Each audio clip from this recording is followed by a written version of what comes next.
Excellencies, distinguished delegates, we shall now take up agenda item 3. It's a follow-up on the ministerial declaration on building a secure, sustainable, and interconnected energy future for Asia and the Pacific. Sub-item 3A, review of progress made towards achieving Sustainable Development Goal 7 in Asia and the Pacific. The document pertaining to this agenda item is SCAP/CE4/3 on review of progress made towards achieving Sustainable Development Goal 7 in Asia and the Pacific. The committee's consideration of this agenda item will begin with a presentation from the Secretariat with a summary of the activities carried out by SCAP in support of the achievement of Sustainable Development Goal 7 since the third session of the Committee on Energy held in 2021. Then the floor will be open for intervention. The Secretariat, the floor is yours. Thank you very much, Madam Chair. Good afternoon, distinguished delegates. Allow me to give a quick summary of the key points of document SCAP/CE4/3, which discusses the progress towards reaching SDG 7. And across the different targets that comprise SDG 7, there is no one single narrative. Different elements are moving at different speeds. So firstly, access to electricity. Significant progress has been made to reach 98.6% access by 2023. With the expectation that by 2030 this target will be reached. However, when we look at the other dimension of access to energy, it's access to clean cooking fuels and technology is moving much slower. So that has attained 78.9% of the region's population by 2023, and without significant acceleration in that area, it's unlikely that that target will be reached at the current pace. When we look at renewable energy, we see that while a lot of renewable energy deployment has been taking place, the share of renewable energy has struggled to grow against a backdrop of increasing energy demand growth. Most of the growth has been through modern renewables, as we've seen a decrease in traditional biomass. And so modern renewables have reached 11.2% by 2022. And lastly, in terms of energy efficiency, because SDG 7 sets a target of doubling the improvement rate of energy efficiency, we have seen the good progress being made in the last decade slow down to some extent. And in fact, between 2020 and 2022, the annual improvement rate averaged over that period was only 0.9%. And because of several years of underachievement of energy efficiency improvement, if we are to meet the original SDG 7 target of doubling, we would have to improve energy efficiency by 4% each year to 2020. So that gives a quick summary of the key points of the region's progress against SDG 7 targets. So I will stop there and pass the floor back to Madam Chair. Thank you to the Secretariat for the information. We shall now proceed to country statements for agenda item 3A. I would like to urge all speakers to adhere to the time limit of 3 minutes to ensure we can hear from all those participating. I also would like to remind delegations that in case of a longer statement, you may provide the Secretariat with the full statement for sharing through the committee website. I now open the floor for country statements. The first speaker is Fiji. You have the floor. Thank you, Madam Chair. We thank the Secretariat for this comprehensive review. We acknowledge the significant regional progress on electrification, and we concur that progress on clean cooking, renewables integration, and energy efficiency remains far too slow to meet our 2030 targets. This is a stark reality for Pacific Seeds. Madam Chair, Fiji's experience underscores a critical lesson that connection does not always equate to reliable supply. While our electrification rate stands high, our focus has sharply pivoted to the last mile, ensuring reliable and resilient access for remote maritime communities and informal settlements through decentralized renewable solutions like mini-grids and grid extension programs.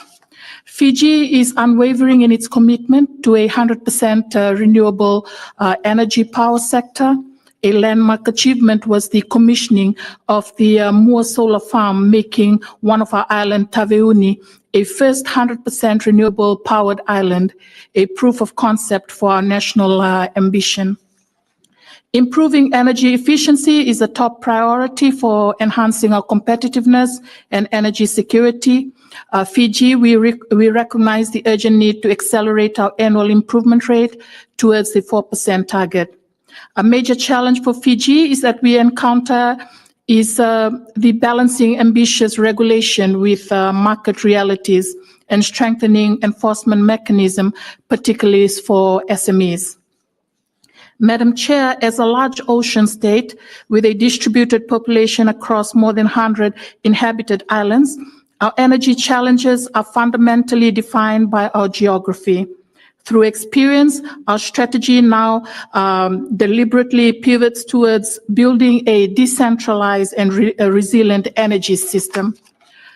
Recognizing that robust data is the critical foundation for effective policy, Madam Chair, Fiji has taken decisive steps to address historical gaps in our collection systems. The recent adoption of our Climate Change Act provides a legislative framework for enhancing the monitoring of greenhouse gas emissions across sectors.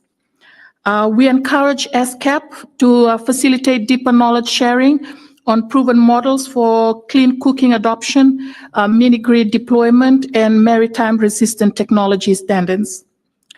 Madam Chair, in conclusion, Fiji remains steadfastly committed to achieving SDG 7 and the objectives of the ministerial declaration. And we look forward to collaborating with SCAP and all members to accelerate action, share solutions, and ensure a just and sustainable energy future for all in Asia Pacific. Thank you. Thank you, Delegate from Fiji. Next, I invite Delegate from the Republic of Korea. You have the floor. Thank you, Madam Chair. The Republic of Korea welcomes the progress made towards SDG 7 in Asia and the Pacific. However, we also note that progress has been uneven across the three pillars of SDG 7. Near universal access to electricity is within reach, but access to clean cooking solutions remains limited, and the share of renewables is growing, but not fast enough, and improvements in energy efficiency have slowed considerably. These are areas where more focused efforts will be needed if we are to achieve the SDG 7 goals. While drawing inspiration from the report, Korea is mindful of its own structural challenges. A heavy reliance on carbon-intensive industry sectors, limited land and resources, and an isolated power grid. Nevertheless, we are making steady efforts to overcome these barriers and to achieve SDG 7 by expanding renewables, promoting electric vehicles, and driving industrial decarbonization as noted in the report. As a result, renewables surpassed 10% of our power mix for the first time last year, while coal fell to third place after nuclear and gas. Energy intensity also showed modest improvement, reflecting efficiency gains. These advances are reinforced by the new administration's 5-year national strategy, which puts the clean energy transition at the heart of economic renewal, as well as a forthcoming master plan for carbon-neutral industries built on clean power, fuels, and infrastructure. Looking ahead, the Republic of Korea encourages continued regional dialogue under SCAP, particularly to exchange best practices, mobilize financing, and address persistent gaps. Such cooperation will accelerate progress and ensure that the benefits of the transition are widely shared. Going forward, The Republic of Korea will contribute by sharing our experiences and lessons learned, including on green transition and industrial decarbonization. We also support ASCAP's role in tracking regional progress and in providing a platform where member states can jointly assess achievement and identify solutions to remaining gaps. Above all, we believe that ensuring universal access and accelerating efficiency gains must remain central to our cooperation, so the transition delivers tangible benefits to all people in our region. I thank you. Thank you, delegate from the Republic of Korea. Next, I invite the delegate from the Russian Federation. You have the floor.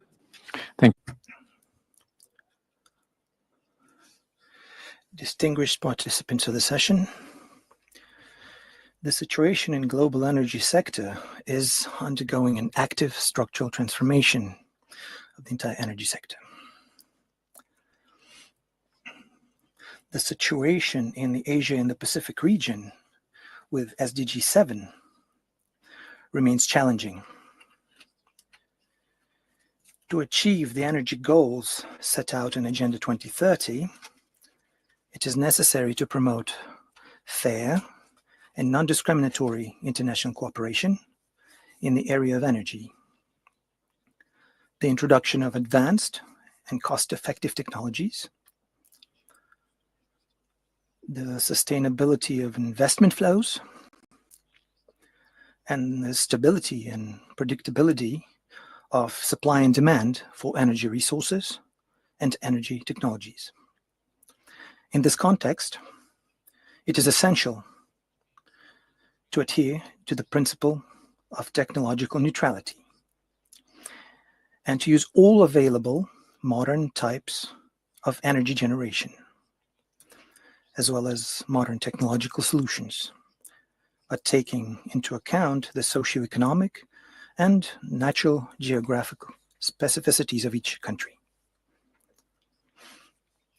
In this regard, we note the promotion of gas turbine nuclear power plants, small modular nuclear power plants, modern hydroelectric power generation, and the construction of innovative treatment facilities for traditional thermal power plants. Among other things, this will allow us to simultaneously meet the growing energy needs of the region and curb greenhouse gas emissions. We consider it fundamentally important to work together to ensure the availability and implementation of the latest technological solutions. Russia has a whole range of innovative developments in this area.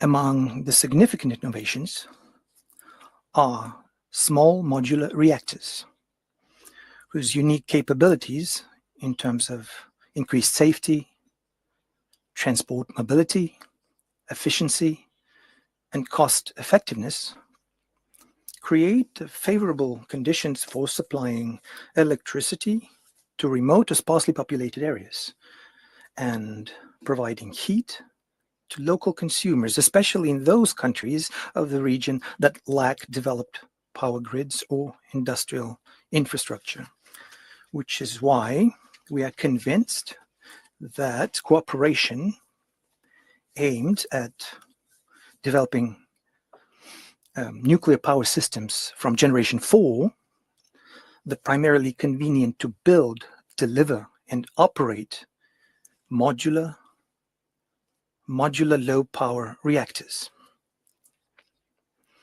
is very promising. And Russia, as everyone knows, is a recognized leader in this area with the most advanced and economically efficient solutions based on reactor designs known as BREST or HLM, BN, and SVBR 100. In this regard, and in conclusion, we propose to include in the outcome document of the current session of the committee the corresponding recommendation in English.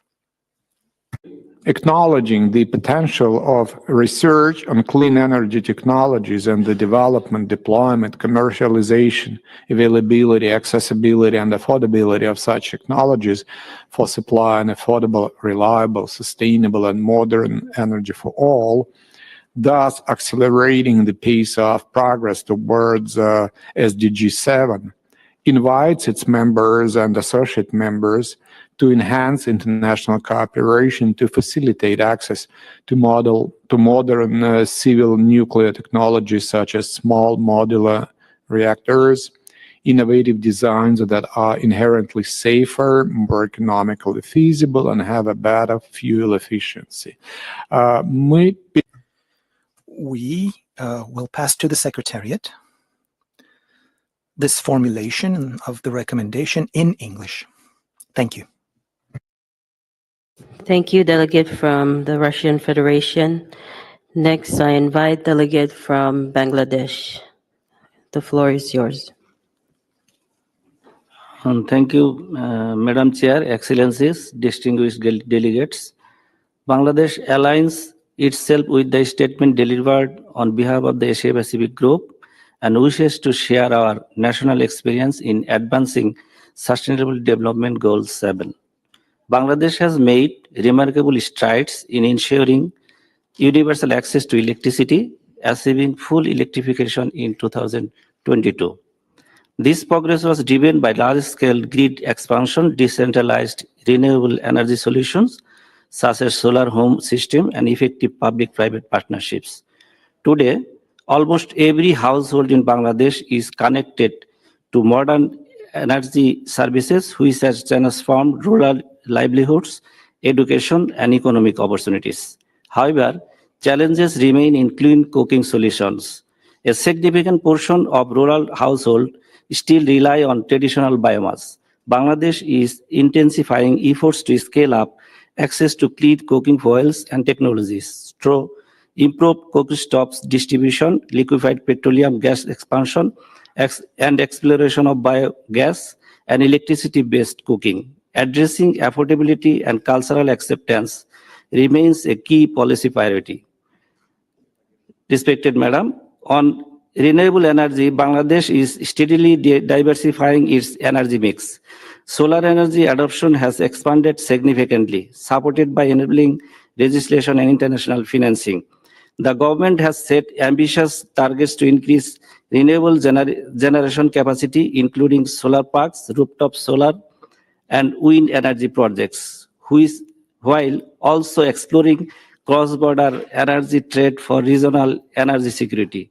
In energy efficiency, Bangladesh has introduced policies for efficient appliances, industrial retrofitting, and energy audits. Yet, progress needs to accelerate to meet the 2030 targets. With appropriate financing, technology transfer, and capacity building, Bangladesh is committed to improving efficiency across industries, building, and transport.